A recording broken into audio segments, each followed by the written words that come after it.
ನಮಸ್ಕಾರ ಸ್ನೇಹಿತರೆ. ಕರ್ನಾಟಕದ ಹೃದಯ ಭಾಗದಲ್ಲಿರುವ ಹಾಸನ ನಗರವು ತನ್ನ ಹೆಸರನ್ನು ಪಡೆದಿದ್ದು ಹಾಸನಾಂಬಾ ದೇವಿಯ ಹೆಸರಿನಿಂದ. ಹಾಸನಾಂಬಾ ಎಂದರೆ ಹಾಸನದ ಅಮ್ಮ ಎಂದು ಅರ್ಥ. ಈ ದೇವಾಲಯವು ವರ್ಷದಲ್ಲಿ ಕೇವಲ 1 ವಾರ ಮಾತ್ರ ತೆರೆದುಕೊಳ್ಳುತ್ತದೆ. ಈ ದೇವಿಯ ಆರಾಧನೆ ಹಾಗೂ ವಿಶಿಷ್ಟವಾದ ಚರಿತ್ರೆಯಿಂದ ಹಾಸನಾಂಬಾ ದೇವಿಯು ಕರ್ನಾಟಕದಲ್ಲಿ ಪ್ರಸಿದ್ಧಿಯನ್ನು ಪಡೆದಿದೆ. ಈ ದೇವಾಲಯ ಹಾಗೂ ಹಾಸನಾಂಬಾ ದೇವಿಯ ಕುರಿತಾದ ಇರುವಂತಹ ಒಂದು ಪೌರಾಣಿಕ ಹಿನ್ನೆಲೆಯನ್ನು ನೋಡೋಣ.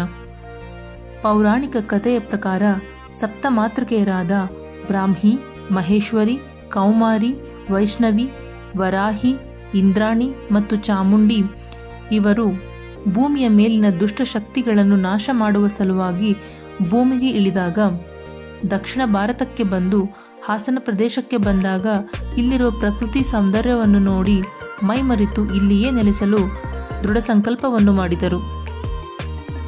ಸಪ್ತಮಾತೃಕೆಯರಲ್ಲಿ ಒಬ್ಬಳಾದ ಹಾಸನಾಂಬೆಯು ಹಾಸನದಲ್ಲಿ ನೆಲೆಸಿದರೆ ಇನ್ನು ಉಳಿದ ದೇವತೆಗಳು ಕರ್ನಾಟಕದ ವಿವಿಧ ಭಾಗಗಳಲ್ಲಿ ನೆಲೆ ನಿಂತರು. ಉದಾಹರಣೆಗೆ ಕೆಳದೇವಿ ನಾಗರಹೊಳೆಯಲ್ಲಿ, ಶಾಂಭವಿಯು ಶಿವಮೊಗ್ಗದಲ್ಲಿ ನೆಲೆಸಿದ್ದಾಳೆ.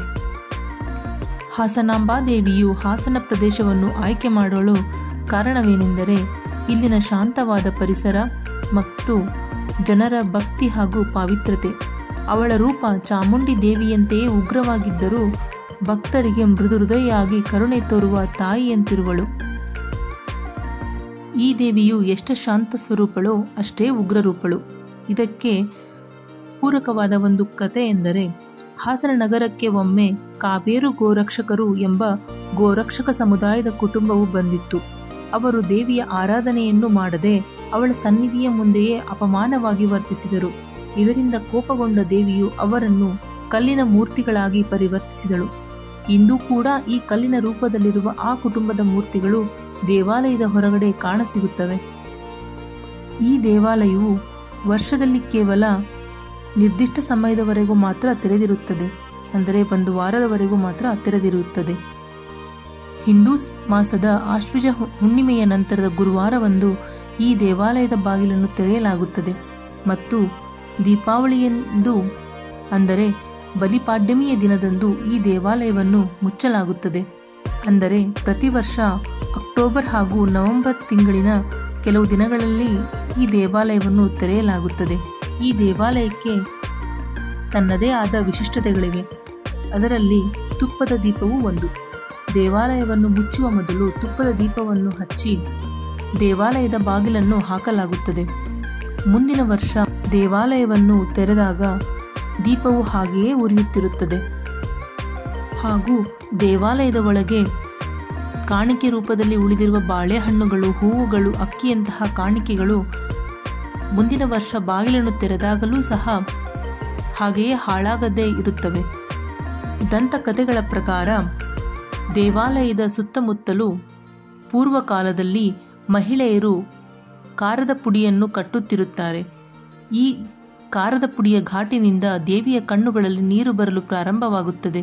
ಇದನ್ನು ಕಂಡ ಗ್ರಾಮಸ್ಥರು ದೇವಾಲಯದ ಬಾಗಿಲನ್ನು ಮುಚ್ಚುತ್ತಾರೆ. ಹಾಗೂ ಇದು ಪರಂಪರೆಯಾಗಿ ಇಂದಿಗೂ ಉಳಿದುಕೊಂಡು ಬಂದಿದೆ.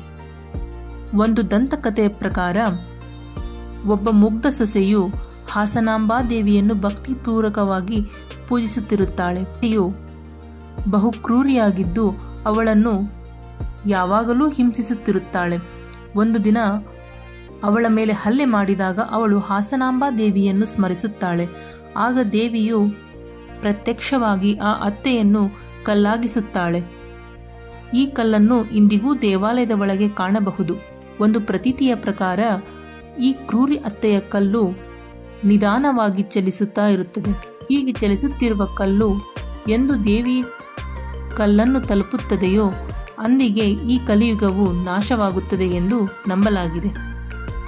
ಇಂತಹ ದೈವಿಕವಾದ ಹಾಗೂ ಶಕ್ತಿ ಪೀಠವು ನಮ್ಮ ಕರ್ನಾಟಕದ ಹಾಸನ ಜಿಲ್ಲೆಯಲ್ಲಿದೆ ಎಂಬುದೇ ನಮ್ಮ ಹೆಮ್ಮೆ. ಸಾಧ್ಯವಾದರೆ ನಾವೆಲ್ಲರೂ ಹಾಸನಾಂಬೆಯ ದರ್ಶನವನ್ನು ಮಾಡಿ, ಆಗದಿದ್ದರೆ ಅವಳನ್ನು ಸ್ಮರಿಸಿ ಕೃತಾರ್ಥರಾಗೋಣ. ಧನ್ಯವಾದಗಳು.